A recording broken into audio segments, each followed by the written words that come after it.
자, 은행 취업 노트, 취업 노트를 경제학 관련되는 부분을 강의하게 될 최동기입니다. 자, 여러분들이 은행 쪽에 이제 취업하기 위해서 새로 이제 고시가 생겼잖아요. 그렇죠?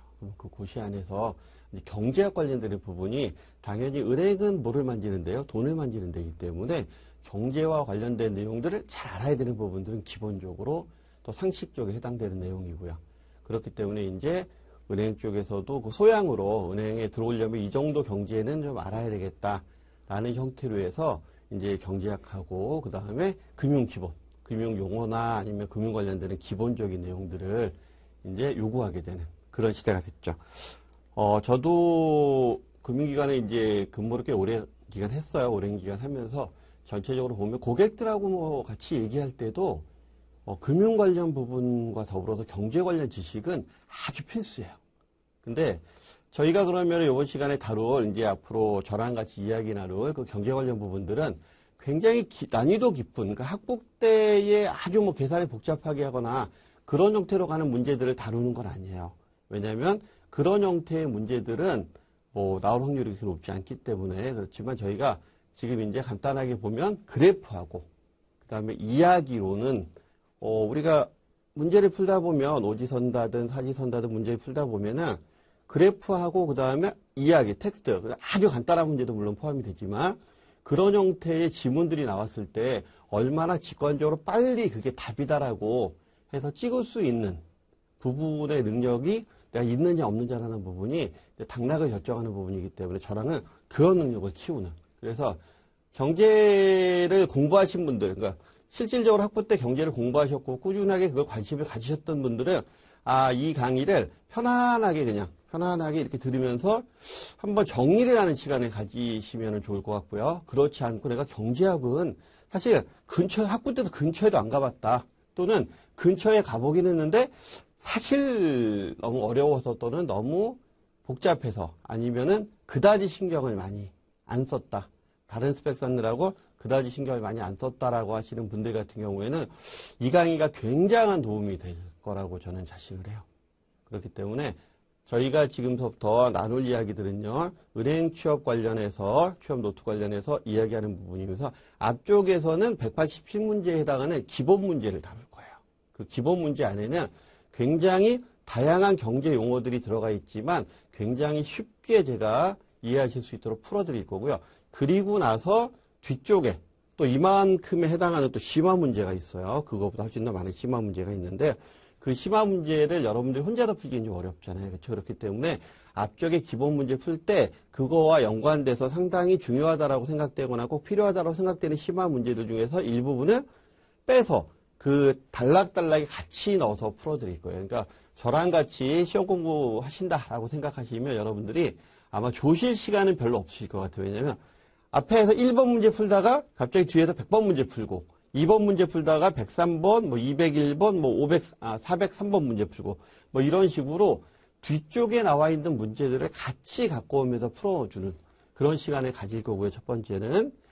그 다음에 두 번째는 그러니까 책을 전체적으로 다 활용할 수 있는 부분. 그렇긴 하지만 다 풀어드릴 수는 없어요. 기본 문제 180문제에 해당하는 부분과 그 다음에 심화 문제 일부는 제가 풀어드리겠지만 그리고 나머지 또 남는 부분들이 있을 거잖아요. 심화 문제 쪽에서. 거기에 해당하는 문제들은 여러분들이 이제 그 기본 지식을 이제 갖게 되니까 나머지 이제 풀어주는 시간을 가지셔야 되고요.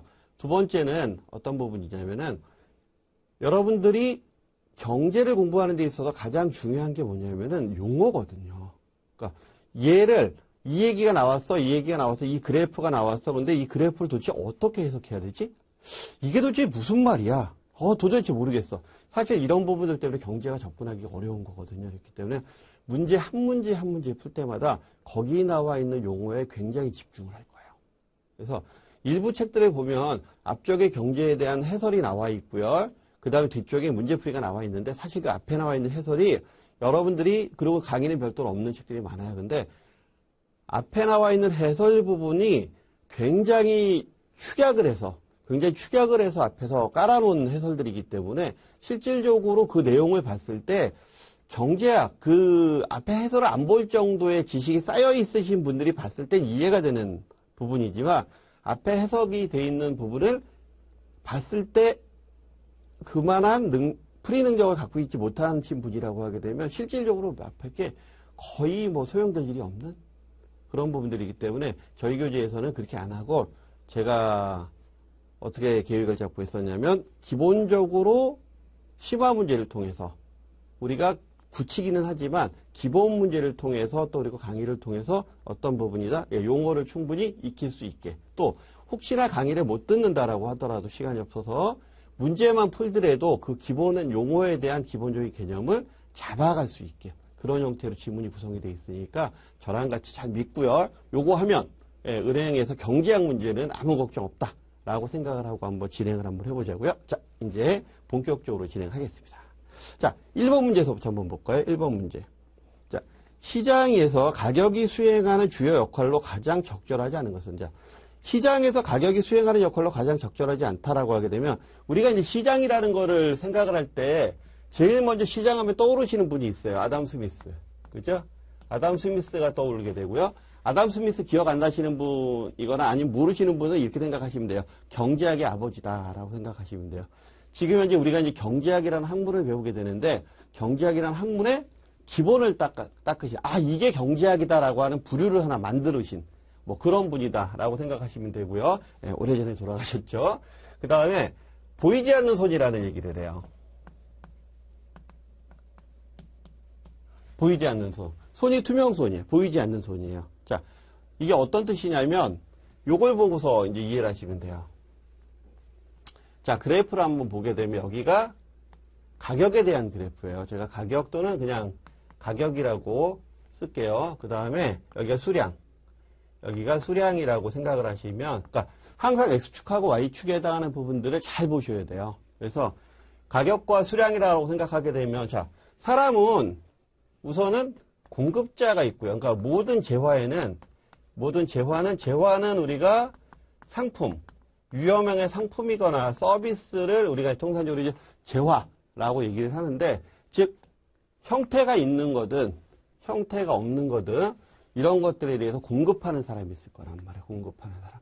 그러면 당연히 수요자가 있겠죠. 자, 공급자와 수요자가 있을 때 기본적으로 공급자의 목적은 뭘까요? 수요자의 목적은 뭐죠? 자, 공급자가 공급을 하는 목적은 굉장히 간단해요. 뭐냐면 이윤을 추구하기 위해서죠. 목적은 이윤 추구예요. 돈을 벌기 위한 목적이다라는 거죠. 또 한 가지. 수요자가 물건을 사는 목적은 효용이라고 얘기를 많이 하는데 효용을 조금 어렵다라고 생각하시면 이거로 생각하셔도 돼요. 만족도 또는 만족감. 자, 물건을 사서 나는 만족감을 느끼고 싶어서 배가 고파요. 밥 한 그릇 먹으면 만족하잖아. 그렇죠?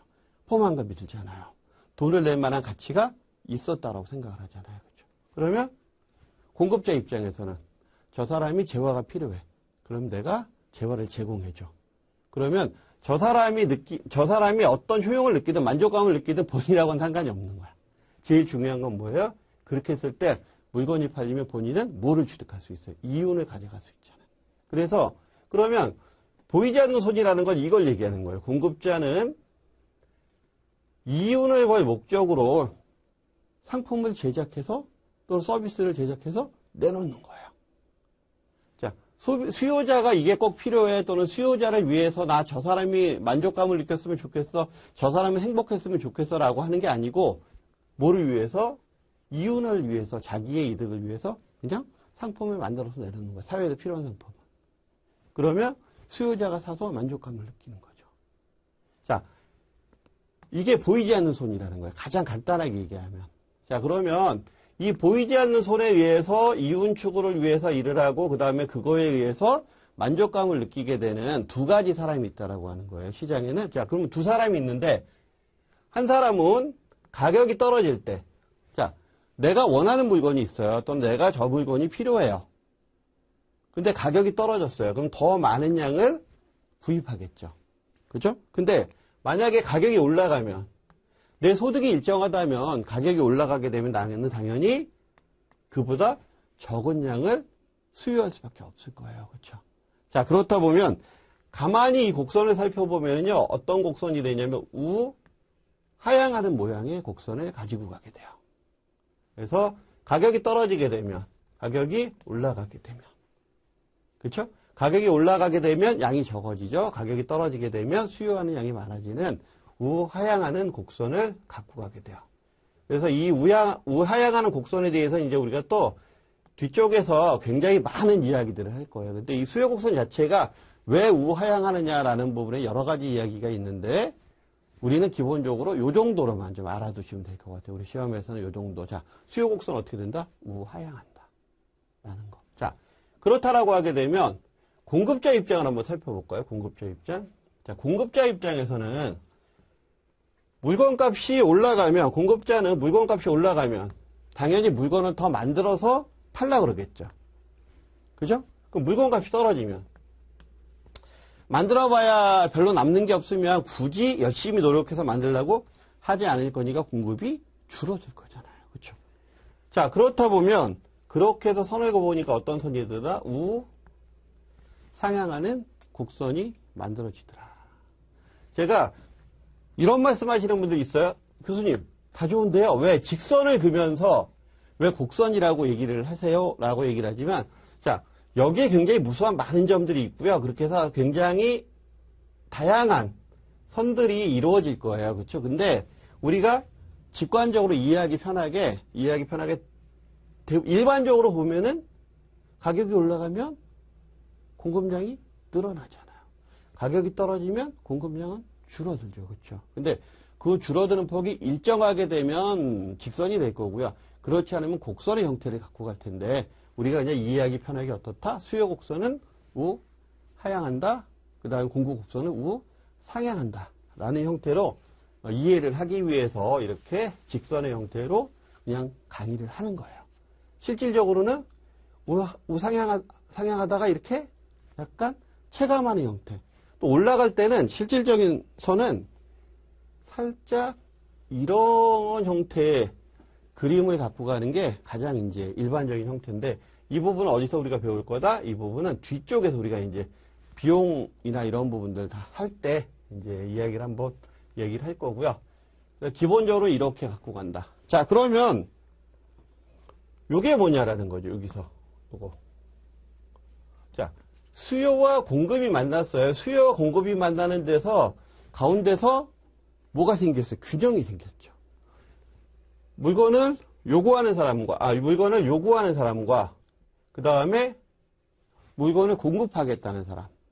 자, 수요와 공급이 만났을 때 요 시점에서 자, 요 가격이면 살 수 있겠다. 요 가격이면 내가 팔겠다라고 하는 선이 요 선이다라는 거죠. 그리고 그러면 요만큼을 내가 만들어서 팔겠다라고 하는 거예요. 그러면 자, 수요와 공급이 만나는 접점에서 요렇게 결정된 가격, 이걸 뭐라고 얘기해요? 이거 우리가 균형 가격이라고 얘기하는 거거든요. 그 다음에 얘를 균형 공급량 또는 균형 수요량이기 때문에 그냥 다른 말로 균형 양이라고도 얘기를 해요. 그러니까 여러 가지 그 책마다 다른 용어를 쓰고 있는데 그냥 균형 거래량, 거래량으로 보시면 돼요. 균형 가격이고요. 자, 요렇게 형성이 된다라는 거죠. 자, 가격이라는 거는 이렇게 형성이 된다라는 거. 자, 어디서 형성이 된다? 자본주의 시장 경제에서는 어디서 형성이 된다? 가격은 시장에서 형성이 된다라는 게 기본적으로 우리가 갖고 가야 될 이야기고요. 자, 이렇게 되면 첫 번째 신호 전달의 기능이 뭐냐? 가격이 떨어졌어요.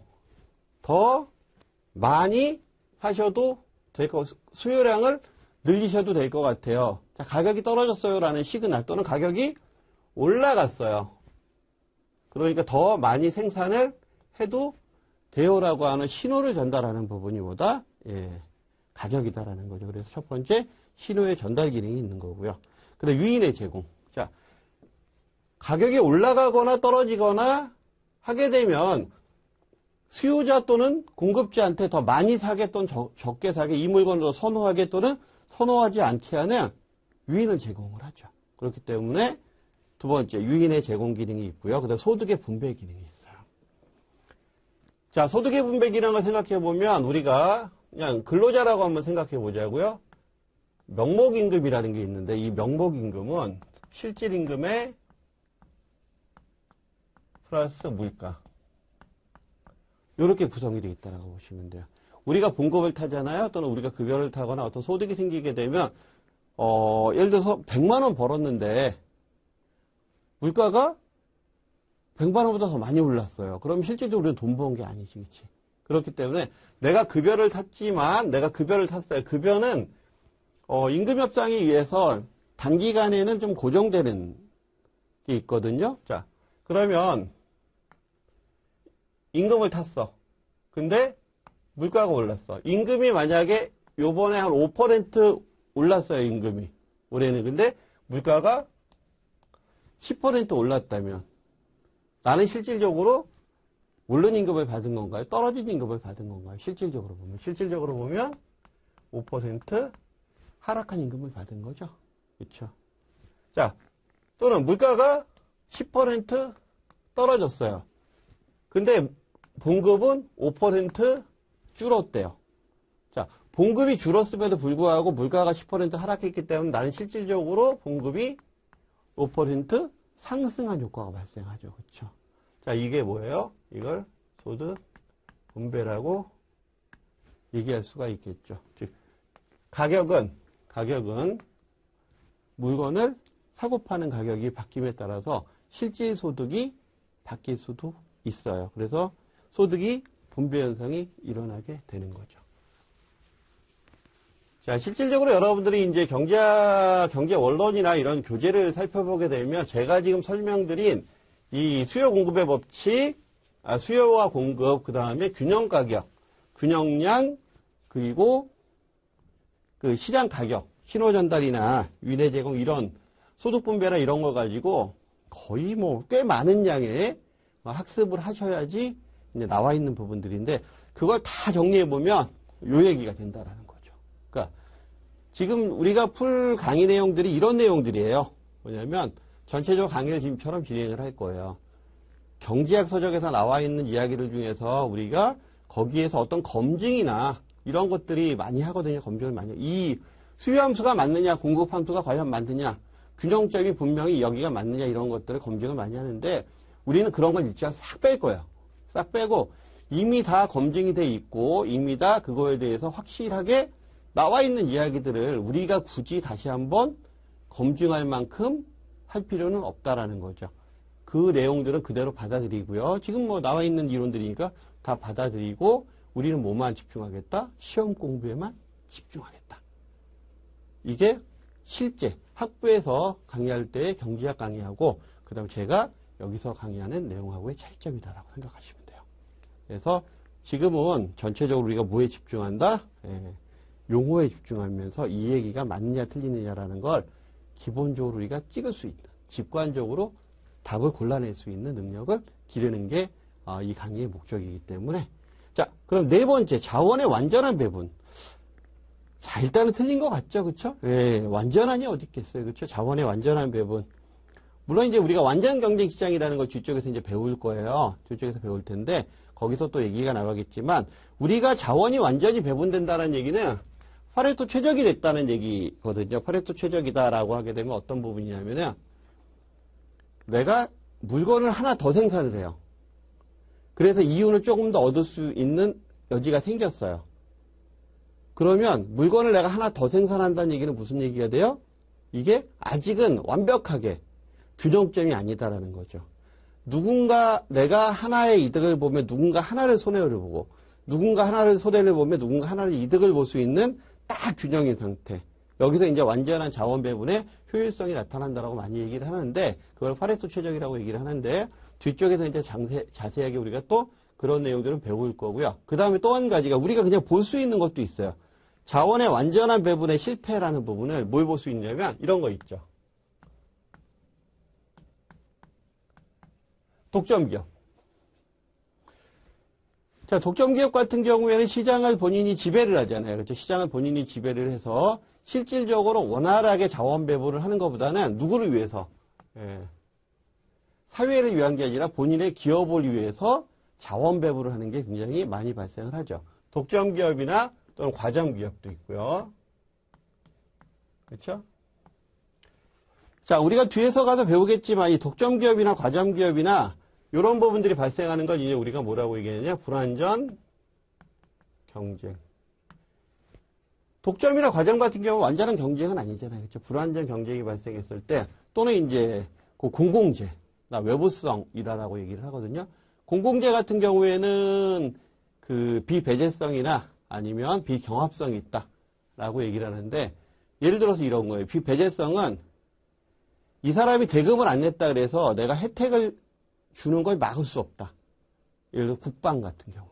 그러니까 이분이 세금을 안 냈다 그래서 우리가 국경선을 지켜서 이분이 안전하게 생활할 수 있게 하는 부분에 제한을 할 수는 없죠. 그렇죠? 당신은 세금을 안 냈기 때문에 그냥 국경선 밖에서 물러나 계세요라고 못 하잖아요. 그렇죠? 예, 그런 부분들이 이제 비배제성이라고 얘기하는 거고 비경합성은 예를 들어서 지금 여러분들이 강의를 듣고 계시잖아요. 강의를 듣고 계시면 이렇게 보면 되겠다. 바다에 그 배를 타고 나갔어요. 배를 타고 나가서 어부가 낚시를 해서 고기를 한 마리 잡았어요. 그럼 이 고기는 자기가 보니 A라는 어부가 잡았기 때문에 A가 소유권을 갖는 거죠. 그렇죠? 그러면 B란 사람이 와서 그 고기 내 거야 라고 얘기할 수 있어 없어? 안 되잖아요. 그렇죠? 이게 경합이 있다라고 얘기하는 거예요. 근데 비경합성이라는 얘기는 그런 제한이 없다라는 거죠. 여러분들이 강의를 듣기 위해서 대금을 지급하고 제 강의를 듣잖아요. 그러면 A란 분이 제 강의를 들을 수도 있고 그 시간대 B란 부분도 들을 수 있고 C란 부분도 들을 수 있고 D란 부분도 들을 수 있겠죠. 그렇죠? 그렇다라고 하게 되면 경합이 없는 거죠. 이거는. 누구나 다 대금을 내면 들을 수 있으면 누구나 다 대금을 내면 즉 배제성은 있지만 대금을 내야 하지만 배제성은 있지만 경합성은 없다. 비경합성. 예, 이런 얘기가 되는 거거든요. 그러니까 지금 조금 말이 어렵더라도 뒤에 가서 다 다시 할 거기 때문에 지금은 시작하는 단계니까. 자, 그 독점기업 같은 경우에 이런 형태의 그래프를 한번 갖고 가는데 그냥 보기만 하세요. 다음에 이제 저희가 다 이거 할 거예요. 제가 이렇게 얘기를 해드리는 거는 하나의 예를 들어드리기 때문에 들어드리기 위해서 하는 거예요. 이게 독점기업에 대한 곡선이요. 독점기업은 생산량을 어디서 결정하느냐, 또 공급량을 어디서 결정하느냐. 자, 이게 수요 곡선이에요. 이게 수요 곡선이고요. 그냥 한글로 쓸게요. 처음에는 이게 한계 수입 곡선이에요. 여기가 한계 비용 곡선이에요. 그러면 자, 수요량과 비용이 만나는 부분에서 공급량이 결정이 돼서 이렇게 움직이면 되는데 그러면 여기가 이제 소비자가 원하는 공급량이 될 건데 실질적으로 여기서 결정을 해요. 한계 비용과 한계 수입이 만나는 이 지점에서 공급량을 결정을 해요. 독점기업은. 여기서. 왜냐하면 한계 비용과 한계 수입이 만나는 지점에서 이윤이 최대화가 되거든요. 최대 이윤이 발생하기 때문에 이렇게 해서 가격은 얼마를 받냐면 여길 받아요. 이걸 받아요. 가격은. 자, 그러면 여기서 우리가 한번 직관적으로 생각을 한번 해보자고요. 자, 사회가 원하는 공급량은 여기에요. 사회가 원하는 공급량은 여기인데 실질적으로 회사가 공급하는 공급량은 여기에요. 그러면 그만큼 어떻게 됐어요? 생산을 덜 했죠. 즉 자원을 효율적으로 배분하지 않았다라는 거죠. 그렇죠. 그렇다라고 하게 되면 가격의 기능에 뭐는 안 들어간다? 자원의 완전한 배분은 들어가지 않는다. 그래서 틀린 게 4번. 그래서 이 문제에서는 답은 이제 4번이 틀린 게 되겠죠. 자, 지금 우리가 이렇게 얘기 나눈 부분들은 신호의 전달이나 유인의 제공, 소득의 분배 같은 경우에는 쉽게 이해를 하실 수 있었을 거예요. 그렇죠? 근데 자원의 완전한 배분 같은 경우에는 독점에 대한 이런 그래프나 이런 부분들을 뒤에 가서 아주 상세하게 다룰 거예요. 그러니까 계속해서 중요한 부분을 중첩해서 얘기할 거기 때문에 지금 이 얘기를 이해 못 하신다라고 해도 아무 상관이 없어요. 뭐만 이해하시면 돼요? 사회에서 원하는 생산량보다 덜 생산하게 되는구나. 그러니까 자원의 완전한 배분이 발생하지 않겠구나.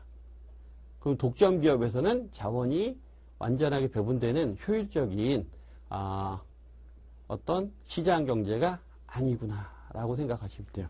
그러면서 이제 여기서 우리가 무슨 얘기를 하냐면 이런 얘기를 해요.